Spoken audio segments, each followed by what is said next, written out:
Dear students, welcome to biology class. आपको पता है कि हम तीनों क्लासेस को पढ़ चुके हैं। एल्गी की हम बात कर रहे हैं। हमने क्लोरोफाइसी को डिटेल में पढ़ा, फियोफाइसी को भी डिटेल में पढ़ा और पिछले वीडियो में हमने रोडोफाइसी, जिसे रेड एल्गी कहते हैं, उसको भी पढ़ लिया। आज हम इनका कंपैरेटिव अकाउंट करने जा रहे हैं।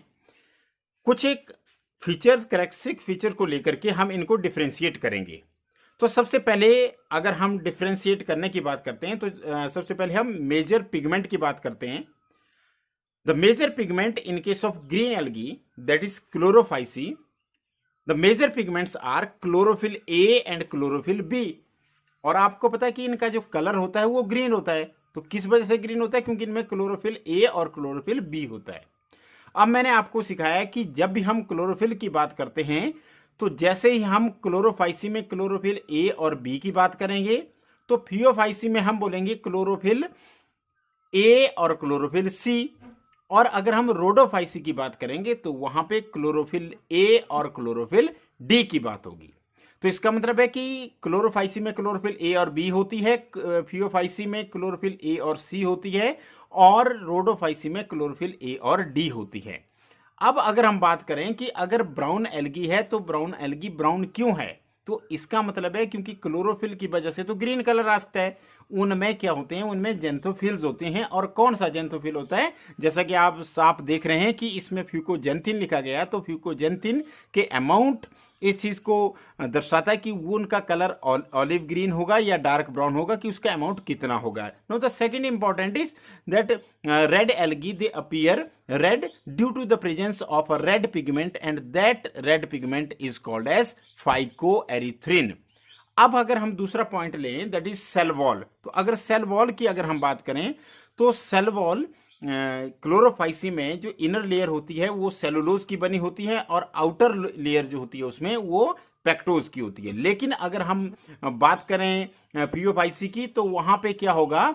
वहां पे इनर लेयर सेलुलोज की होती है और सेलुलोज के बाहर से कोटिंग होती है एल्गिन की। इसी तरह से अगर हम रोडोफाइसी की बात करें तो रोडोफाइसी में सेलुलोज भी होता है, पेक्टिन भी होता है, पॉली सल्फेट भी होते हैं और साथ में एस्टर्स भी होते हैं। तो ये सेल वॉल में डिफरेंस, सेल वॉल के बेसिस पे हम इन तीनों क्लासेस को इस तरह से डिफरेंशिएट कर सकते हैं। अब बहुत इंपॉर्टेंट पॉइंट है फ्लैजेला। आपको पता है कि फ्लैजेला जो होते हैं वो विप लाइक स्ट्रक्चर होते हैं और वो लोकोमोटरी, मतलब वो चलने में मदद करते हैं। तो उनकी इंसर्शन किस तरह से, उनका नंबर क्या है, उसके बेसिस पे भी हम इन तीनों क्लासेस को आसानी से डिफरेंशिएट कर सकते हैं। अगर हम क्लोरोफाइसी की बात करें तो वहां पे जो फ्लैजेला का नंबर है वो 2 से लेकर के 8 तक हो सकता है, पर फ्लैजेला इक्वल होंगे और एपिकल, एपिकल का मतलब टॉप पोजीशन पे होंगे, और वो साइज में कैसे होंगे? वो बिल्कुल बराबर होंगे। अब अगर हम बात करते हैं फियोफाइसी की तो वहां पे फ्लैजेला 2 होंगे, लेकिन ये जो दोनों होंगे ये कैसे होंगे? ये अनइक्वल होंगे और लेटरल पोजीशन में होंगे, साइड में लगे होंगे।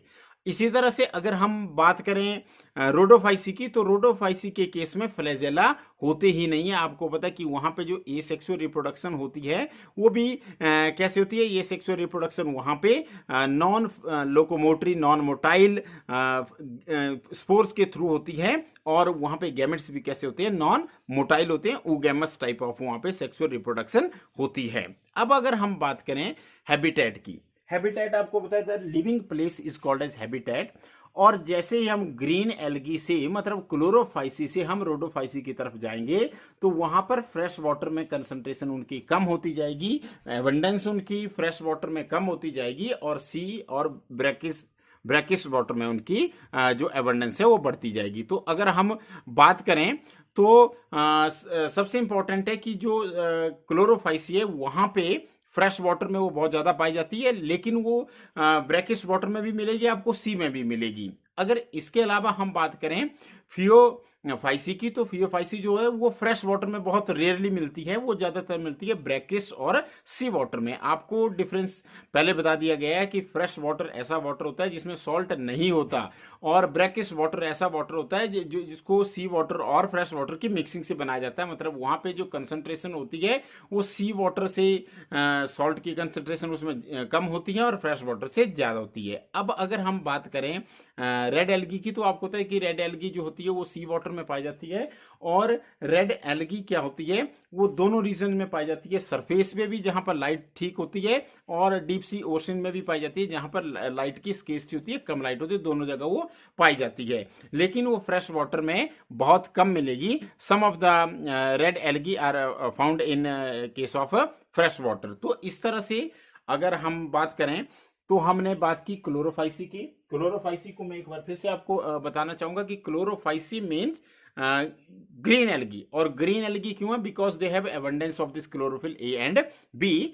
On the other hand phaeophyceae, Phaeophysi means the members are known as brown algae, and these are known as brown algae because they contain fucoxanthin, and this fucoxanthin is a xanthophyll which provides them brown color in spite of chlorophyll A and chlorophyll C. The color of rhodophysi is red, and it is due to the presence of phycoerythrin, and they contain chlorophyll A and chlorophyll D. अब cell wall की एक बार अगर मैं बात कर दूं, तो cell wall जो होती है वो सेलुलोज और पेक्टोज की बनी होती है क्लोरोफाइसी में, और सेलुलोज और एल्गिन की बनी होती है फियोफाइसी में। और अगर हम बात करें रोडोफाइसी की, तो वहां पे सेलुलोज, पेक्टिन, पॉलीसल्फेट और एस्टर्स की बनी होती है। अगर हम फ्लैजेला की बात करें, तो फ्लैजेला केवल क्लोरोफाइसी और फियोफाइसी में मिलेंगे। क्लोरोफाइसी में जो उनका नंबर होता है वो 2 to 8 होता है, पर फियोफाइसी में केवल 2 होते हैं। क्लोरोफाइसी में वो साइज में इक्वल होंगे, चाहे 8 भी हो तब भी इक्वल होंगे। फियोफाइसी में वो कैसे होंगे? वो अनइक्वल होंगे। क्लोरोफाइसी में वो एपिकल होंगे, मतलब टर्मिनल होंगे, टॉप पे होंगे। और अगर हम बात करें फियोफाइसी में, तो वहां पे उनकी पोजीशन लेटरल साइड की तरफ होती है और अनइक्वल होते हैं। और अगर हम रोडोफाइसी की बात करें, तो जो रोडोफाइसी होती है वो रोडोफाइसी में फ्लैजेला नहीं होते, क्योंकि वहां पे एसेक्सुअल रिप्रोडक्शन भी नॉन मोटाइल स्पोर से होती है, और सेक्सुअल रिप्रोडक्शन में जो गैमेट्स बनते हैं वो भी नॉन मोटाइल होते हैं, जहां पर oogamous type of sexual reproduction होती है। क्लोरोफाइसी को अगर हम देखें, तो वो ज्यादातर कहाँ पाई जाती है? वो फ्रेश वाटर में पाई जाती है।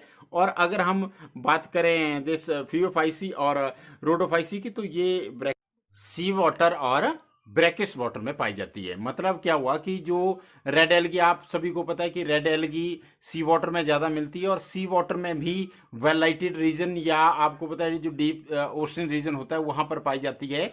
और अगर हम बात करें फियोफाइसी की, तो फियोफाइसी जो होती है वो सी वाटर में भी मिलती है, ब्रैकिश वाटर में मिलती है, और very rarely it is found in the fresh water. तो इस तरह से आप कह सकते हैं कि हमने जो एल्गी है उसका कंपेरेटिव अकाउंट कर लिया कि किस तरह से क्लोरोफाइसी जो कि ग्रीन एल्गी वो डिफरेंशिएट करती है फियोफाइसी से जो कि ब्राउन एल्गी है। और आपको होता है कि अगर हम क्लोरोफिल की ही सिंपल देखें डिफरेंस, तो क्लोरोफिल ए तीनों में पाया जाता है। और अगर हम इसको देखें तो बी सी डी, मतलब क्या हुआ कि क्लोरोफाइसी में क्लोरोफिल बी, फियोफाइसी में क्लोरोफिल सी, और रोडोफाइसी में क्लोरोफिल डी। किसको छोड़ करके? क्लोरोफिल ए को छोड़ करके पाई जाती है। हाँ, जो फियोफाइसी है वो ब्राउन फ्यूकोजेंथिन की वजह से है, जो कि एक जेंथोफिल है, और रोडोफाइसी रेड जो है वो फाइको एरिथ्रिन की वजह से है। दूसरा, अगर हम सिंपल सी बात करें कि इनमें अगर हम देखें, तो फ्लैजेला केवल क्लोरोफाइसी और फियोफाइसी में पाए जाते हैं। वो भी क्लोरोफाइसी में जहां पर नंबर उनका ज्यादा है, 2 से 8 तक हो सकता है। फियोफाइसी में केवल नंबर 2 है, और क्लोरोफाइसी में वो बराबर होते हैं, लेकिन फियोफाइसी में वो अनइक्वल होते हैं, और वो लेटरली प्लेस्ड होते हैं, लेटरली वो अरेंज्ड होते हैं। और अगर रोडोफाइसी की बात करें तो वहां पर नहीं होते। तो अब हम नेक्स्ट वीडियो में बात करेंगे next group of plants, that is bryophytes की, कि ब्रायोफाइट्स क्या होते हैं, किस तरह के हैबिटेट्स में रहते हैं, और उनमें जो मोड ऑफ रिप्रोडक्शन है वो क्या है, उनका गैमेटोफाइट क्या होता है, स्पोरोफाइट क्या होता है। This we will discuss in the next video. Thank you very much.